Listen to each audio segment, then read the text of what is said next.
Vamos ver então nessa lição os seguintes tópicos. Primeiro tópico, as histórias do Antigo Testamento. No tópico 2, os livros poéticos, sabedoria do Antigo Testamento. E no tópico 3, nós vamos ver uma mensagem ao coração. Vamos iniciar então o tópico número 1, as histórias do Antigo Testamento. Subtópico 1, os livros históricos. Após a morte de Moisés, Deus chamou Josué para liderar o povo na conquista da terra prometida. Josué 1 e 2. As gerações seguintes, para assegurar a herança, disputaram o espaço com outras nações. Os registros dessa experiência com Deus e da posse da terra são chamados de livros históricos. São um total de 12 volumes que retratam a história de Israel desde a entrada em Canaã, cerca de 1400 a.C., até o tempo de Esdras e Neemias, cerca de 400 anos a.C. Nesse período, Israel experimentou a providência, a proteção e o juízo divino. Esses relatos demonstram que Deus controla o curso da história. Josué 21, 45. Então vemos aí, esse período vai Josué, Juízes, Ruth, 1 de Samuel, 2 Samuel, 1 de Reis, 2 Reis, 1 de Crônicas, 2 de Crônicas, Esdras, Neemias e Esther. Todos esses livros são então os livros históricos. Então vem a morte de Moisés, nós sabemos que Deus disse que ele não glorificou a Deus, e a primeira vez, quando houve aquela falta de água, Deus disse, bata na rocha. A segunda vez, Deus disse, fale a rocha. Então, a primeira vez significa o quê? A lei, onde as coisas são literais. A segunda vez já é Novo Testamento, é a época da graça. Então, fale a rocha. Moisés, então, achou, ele decidiu fazer do mesmo jeito que fez no princípio, bateu na rocha. Então ele achou que tinha que bater de novo. Deu certo da primeira, vamos fazer igual na segunda. Mas não. Deus exigia que o servo obedecesse integralmente o que ele mandava. Ele mandou falar. Ele deveria ter falado e glorificado a Deus, mostrado, olha, a graça de Deus, a maravilhosa presença de Deus, o poder de Deus, olha o que Deus está fazendo, está nos dando água, glorificando a Deus, exaltando o nome de Deus diante do povo. Porque o povo já estava achando que era Moisés que estava fazendo as coisas. Então Deus agora quer que Moisés glorifique a Deus e que o povo glorifique a Deus, sabendo que ali é Deus que está fazendo. Então, veja bem, Moisés, 40 anos, foi criado como príncipe para ser um faraó. Depois passou 40 anos aprendendo a ser manso, humilde, para poder conduzir um povo rebelde até a terra prometida. Lá em Midian, 40 anos ali, aprendendo a cuidar de ovelhas, coisa dificílima, porque ele ia cuidar de um povo dificílimo. Aí depois ele passa 40 anos no deserto, conduzindo este povo até a terra prometida. E ali quando ele pensa que vai entrar, Deus o chama ao alto do monte, mostra a terra e diz, você não vai entrar. E nós sabemos que existe um motivo espiritual para isso. Moisés representa a lei. Sempre que você vê a lei de Moisés, sempre Moisés representa a lei. E, através da lei, ninguém entra na promessa de Deus. Ninguém entra na vida eterna. Ninguém é salvo pela lei. Pelo contrário, a lei condena para que a pessoa tenha necessidade de um Salvador. E aí, ele vai buscar por Jesus. Então, veja só. Moisés não podia mesmo entrar. Se ele entra, Deus está dizendo, através da lei, você herda a promessa, você entra para a salvação, para a vida eterna. Então Moisés não entra por causa disso, existe um motivo então espiritual que não é explicado. Você tem que buscar, orar, né? E você entender isso, uma revelação que vem de Deus para você entender isso. Moisés representa a lei, e pela lei ninguém herda as promessas de Deus, ninguém entra na vida eterna através da lei. Então, Moisés morre, aí Josué vai assumir o lugar de Moisés, porque Moisés já estava treinando Josué. Então Josué agora entra, mas veja bem, ele tem um primeiro desafio, que é o Rio Jordão. Então Deus vai abrir as águas. Deus diz para ele, assim como foi com Moisés, eu vou ser contigo. Agora, ele tinha que entrar e derrotar, destruir todos os moradores da terra. E a terra, então seria toda a terra prometida seria, então, do povo judeu, ou hebreu. Mas o que eles fizeram? Acabaram fazendo aliança com os povos que ali viviam, acabaram não lutando com vários povos que ali viviam, acabaram fazendo amizade com vários povos que ali haviam. Nunca possuíram a terra toda que Deus lhes deu. Essa terra será possuída por eles somente no milênio, com Jesus governando a terra. Aí sim, toda essa terra prometida será deles. Mas Josué não conseguiu fazer isso. Aí depois vem, então, os juízes, né? Aí vem todo o período dos reis e tudo. Mas nós vamos ver mais detalhes durante, então, a lição. É importante você saber, então, que Moisés morre e Josué assume o seu lugar. Então, é a época das conquistas dessa terra prometida, lutas, muitas guerras, e depois, com a morte de Josué, vem a outra etapa, que é a dos juízes. E nós vamos ver que, devido a esse povo quebrar a aliança com Deus, cair na idolatria, Deus os castiga, né? E eles clamam, Deus perdoa, restaura a nação. E assim vai também durante o período dos reis, acontece a mesma coisa, até que vem o cativeiro assírio, que leva a parte norte, né? Porque o reino foi dividido, então leva a parte norte cativa, lá para perto da Síria, distribui esse povo entre várias nações, coloca outros povos para morar ali. Depois vem o cativeiro babilônico, que é a parte sul, né? Judá, com a capital Jerusalém, que também são deportados para a Babilônia. Depois vem o período que eles voltam, né? Aí eles voltam para a terra, aos pouquinhos, pouca gente que volta, e eles vão reconstruir tudo, reconstruir toda essa nação. Então, esses 12 livros aí, que nós vamos ver, livros históricos, são um período de 1400 anos de história. Entra aí todo esse período desses livros aí, de Josué até Esther. Então, nós vamos ver sempre a providência de Deus, o cuidado de Deus com esse povo, e vamos ver que Deus sempre está aí no controle. Deus levanta até rei ímpio para trabalhar a favor desse povo. Subtópico 2, as histórias dos juízes. Depois de Josué, os juízes governaram Israel até o profeta Samuel, Atos 13 e 20.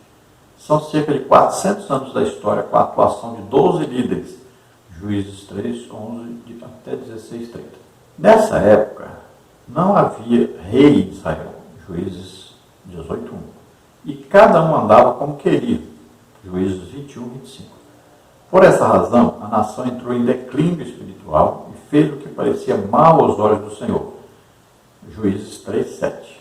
Como resultado, os israelitas foram subjugados pelas nações vizinhas. Juízes 3, 8, 12, 6, 1, 10, 7. Apesar disso, mediante o arrependimento do povo, Deus levantava libertadores para resgatar Israel da opressão. Juízes 3, 9, 15, 6, 7, 10, 10. Essas histórias apontam para a fidelidade e a misericórdia divinas. Segunda carta a Timóteo 2,13. Então, depois da morte de Josué, vem o período de juízes, que vai durar até, então, Samuel, que assume o governo de Israel. Isso dá mais ou menos aí 400 anos. E nós temos nesse período aí 12 líderes. Vamos ver os principais. Olha aí, primeiro, Otniel. Segundo, Eude, terceiro, Débora e Baraque, quarto, Gideão, quinto, Jefté, sexto, Sansão. Então veja que neste período aí já começa então na idolatria, começam a fazer amizade com os povos da terra e Deus vem sempre com castigo sobre eles, e eles clamam e Deus os livra, depois eles caem na idolatria de novo, né? Eles saem da comunhão com Deus, e Deus castiga-os de novo. Aí eles clamam a Deus de novo, Deus manda um juiz que os livra dos inimigos, eles têm um período de paz, sempre assim, vai se repetindo isso aí. Então veja que Deus sempre é fiel, espera sempre que eles clamem, que eles retornem, que eles se arrependam. Deus permanece fiel. Se arrepender, Deus está presente para ajudar. Deus é misericordioso, Deus é bondoso, amoroso. No subtópico 3 nós temos as histórias dos reis. Por volta do ano 1050 a.C., Deus constituiu Saul como rei de Israel. Primeiro livro de Samuel 8, 5, 9, 17. Porém, Saul fracassou. 1 Samuel 16, 1. Então Davi foi escolhido e recebeu a promessa de um reino que não teria fim. 2 Samuel 7, 16. Salomão lhe sucedeu, e após a sua morte o reino se dividiu, Israel no norte e Judá no sul. Ambos os reinos rebelaram-se contra Deus e foram para o exílio. Em 722 a.C., Israel foi conquistado pelos assírios. Em 586 a.C., Judá caiu diante da Babilônia. Contudo, em 539 a.C., cumprindo sua promessa, Deus restaurou o trono de Davi. E do reino de Judá, a esperança messiânica se cumpriu em Jesus. Lucas 1, 32, 33. Essas narrativas mostram que os planos do Senhor não podem ser frustrados. Jó 42, 2. Então, por volta do ano 1050, olha bem, o governo que Deus deseja é a teocracia. É o governo de Deus sobre a nação. Então, quem governava era Deus através do profeta Samuel. Mas o povo olhava para os povos vizinhos e queriam um rei como eles. Né? Sempre tinha um rei que é altão, bonito, bem vestido. E eles queriam um rei dessa maneira. Então Deus coloca Saul. Samuel ficou zangado quando o povo pediu. Mas foi falar com Deus e Deus disse, não se preocupem, que é porque eles não querem que eu governe sobre eles. Eles querem um rei como eles. Então Deus explicou claramente. Então não era desejo de Deus que eles tivessem reis, mas eles queriam. E Deus já havia dito que eles iriam pedir esse rei. Já estava escrito antes. Então, Deus concede o pedido deles. Escolhe Saul. Saul governa 40 anos, mas Saul era um rei que ele sabia o quê? Tocar jumentos, né? Empurrar, bater, jogar para lá. Era um rei irreverente, que acabou querendo assumir até o lugar de sacerdote, por causa de Samuel. Então Deus rejeitou Saul. E ele escolhe alguém que é um pastor de ovelhas, é aquele que anda na frente do povo, que guia o povo mansamente. Então ele escolhe Davi, um homem que, no seu tempo aí jovem, era um adorador a Deus, tocava harpa, adorava a Deus. Bem diferente dos musicistas de hoje, né? Aquele que toca um instrumento, ele deve tocar o povo, ele deve tocar o instrumento de maneira que o povo seja tocado. Então, ele vai tocar estando em jejum, em oração, estudando a Bíblia. Aí, quando ele toca o seu instrumento, os demônios correm, fogem, né? Doenças saem das pessoas, as pessoas se convertem. É assim. Então, aqueles que tocam o instrumento, que cantam, devem saber que eles devem tocar o povo, mas tocar o povo. É importante saber isso. Que Davi era esse tipo, ele era um adorador, ele vivia em comunhão com Deus, íntima comunhão com Deus. Tanto é que Deus lhe capacitava sobrenaturalmente para vencer leão, vencer urso. Isso aí é o que? O poder do Espírito Santo que vinha sobre ele para fazer isso. Não era com a sua própria força que ele fazia isso. Então, Davi tinha comunhão com Deus, agradava a Deus, era um homem segundo o coração de Deus. Não quer dizer que quando Davi continuou no seu reinado, ele continuou sendo um homem segundo o coração de Deus, embora ele tivesse a capacidade de sempre se arrepender, né, pedir perdão e tudo, mas ele não era mais um homem segundo o coração de Deus daí para frente. Mas, nesse período era, período de juventude, né? Então ele era um homem consagrado realmente a Deus. E ele tinha um pormenor interessante, ele respeitava muito a unção de Deus. Veja só, Saul o perseguiu, queria matá-lo de toda maneira, tentou matá-lo, mas mesmo Davi tendo oportunidades de matar Saul, ele não matou. Por quê? Porque ele respeitava a unção de Deus que estava sobre Saul. Nós hoje temos esse problema difícil. As pessoas não respeitam mais a unção de Deus que existe sobre as pessoas. Não tem consideração pela unção de Deus. Muitas vezes tem aí irmãos se tratando como inimigos. Então Davi reina, aí vem depois de Davi seu filho Salomão. Olha, Salomão não foi um rei que agradou a Deus. No início sim, mas juntou para si o que Deus disse para não juntar: várias mulheres e muita riqueza. E Deus disse que o rei não podia fazer isso. Estava escrito na palavra de Deus. E veja só, um homem com 1000 mulheres que só teve um filho. Impressionante isso. Por quê? Porque Deus não deixou ele ter mais filhos. Porque eles não seriam boas pessoas. Tanto é que o único filho de Salomão, o Roboão, vai começar a reinar. E ele divide o reino. Ele faz com que Deus rasgue o reino. Por quê? Ficou 2 tribos, parte de baixo, Judá, território de Judá, capital Jerusalém. E as outras 10 tribos ficaram no reino do norte, chamado Israel, capital Samaria. Reino do sul, Judá, capital Jerusalém. Então o reino foi dividido pelo filho aí de Davi, por causa da sua ação maligna. Já começou logo não ouvindo o conselho dos idosos e ouvindo o conselho dos seus amigos, dos jovens. Então o reino foi dividido.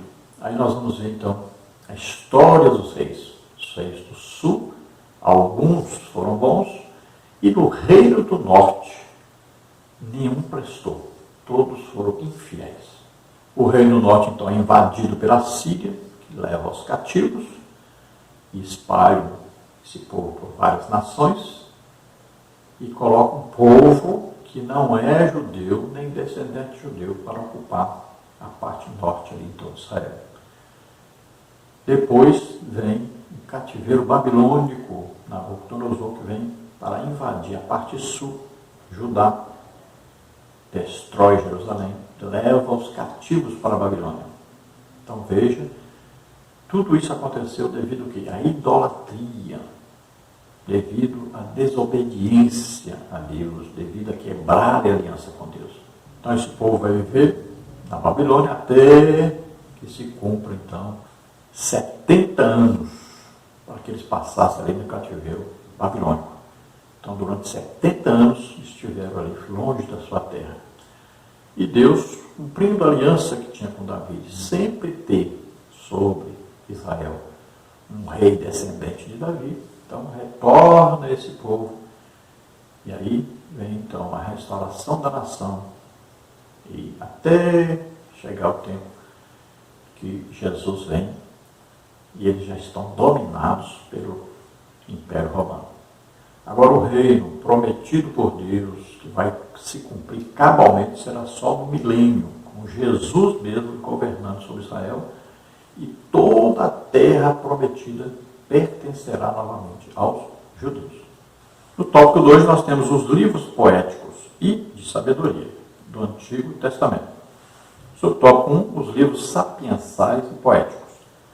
5 livros do Antigo Testamento são chamados de escritos sapiensais e poéticos, porque ensinam a sabedoria por meio da poesia ou da prosa. São eles Jó, Salmos, Provérbios, Eclesiastes e Cantares de Salomão. Eclesiastes foi escrito quase todo em prosa e os outros livros foram redigidos, em sua maioria, em forma de poesia. De modo geral, a prosa retrata o modo como normalmente falamos, e a poesia expressa sentimentos e pensamentos mediante versos que atingem o intelecto e as emoções. Na Bíblia, esse gênero literário trata da aplicação da verdade divina à experiência humana, refere-se à sabedoria prática mais do que teórica, como está em Jó 28:28, Salmos 19:7, Provérbios 23:12, Eclesiastes 7:12 e Cantares 8:7. Então, esses escritos são chamados sapiensais e, veja bem, provérbios, o que é? São coisas que se dizem no dia a dia, né? São aqueles ditados famosos, né? Sempre tem aqueles ditados. Minha mãe, por exemplo, tem um ditado bonito. Diga-me com quem tu andas, que eu te direi quem tu és. Olha só. São ditados. E dentro do povo de Deus haviam ditados, sempre baseados na palavra de Deus.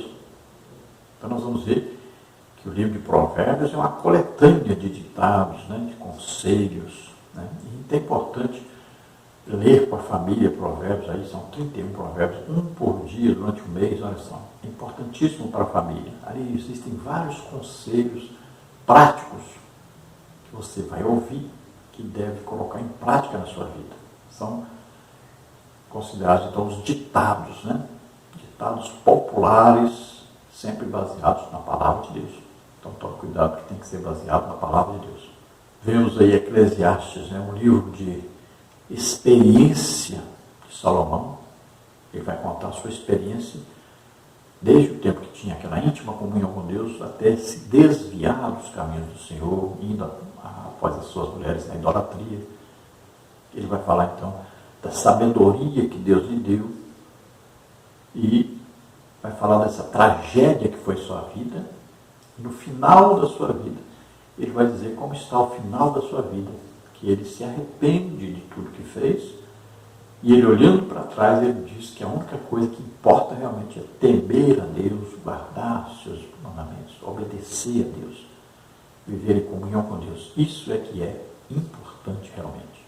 Vemos o livro de Jó, ensinando aí, né, sobre o que Jó passou. Jó tinha uma família, os filhos não prestavam, viviam de festa em festa. Jó, quando falava que eu fazia festa, Jó já começava a orar e apresentar sacrifício a Deus, fazendo de tudo para que não perdesse aqueles filhos. A esposa de Jó não era uma crente mesmo, mas uma mulher muito fiel. Tanto é que permaneceu sendo fiel a ele, mesmo ele estando doente, mesmo ele estando pobre, mesmo morrendo os filhos, mas ela nunca colocou a culpa em Jó, nunca condenou Jó. Apenas era uma mulher que não tinha tanta fé em Deus como tinha Jó. Sabemos que aí quem colocou a doença em Jó foi Satanás, não foi Deus. Veja bem, Deus aproveitou a chance, a oportunidade, porque ele queria abençoar Jó.